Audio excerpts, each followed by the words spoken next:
Wilson Keller has found a lot of success here on the tennis courts at Columbia River High School.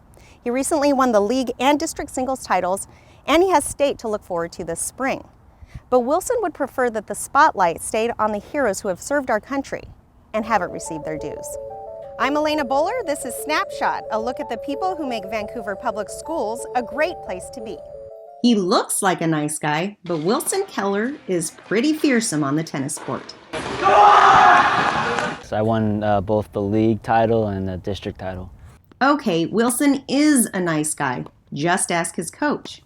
To tell you what his teammates think of him, both his junior and senior year, he was voted the most inspirational player on the team, and that was by his teammates. He worked hard to get to this position with a chance to win the 2A singles state title in May.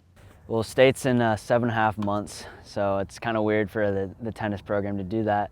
So over the break, I'll be playing tournaments, going to lessons and things like that. So it'll be a grind. Wilson's used to grinding. In September, he completed a project to become an Eagle Scout, an arduous process that few students complete.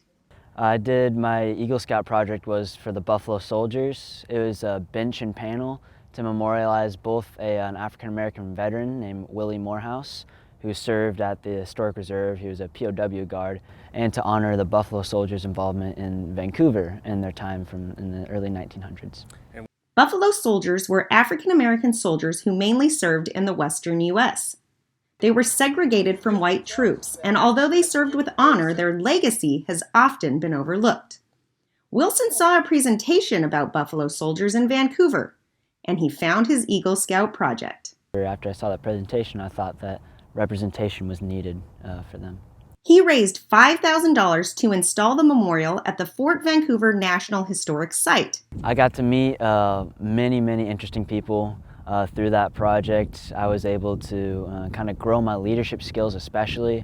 At a ceremony in September, Wilson was joined by the mayor, the superintendent of the Fort Vancouver Historical Site, and local members of the Buffalo Soldiers Cavalry Association, a nonprofit devoted to preserving the soldiers' history.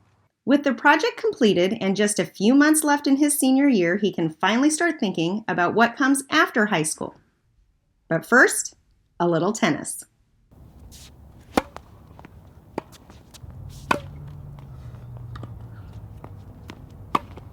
It took a lot of determination for Wilson to finish this project. Not only did he have to raise money for the memorial, but he had to get the National Park Service, the city, and multiple Native American tribes to say okay. As for tennis, he hopes to make a little history himself. The state championships are in May.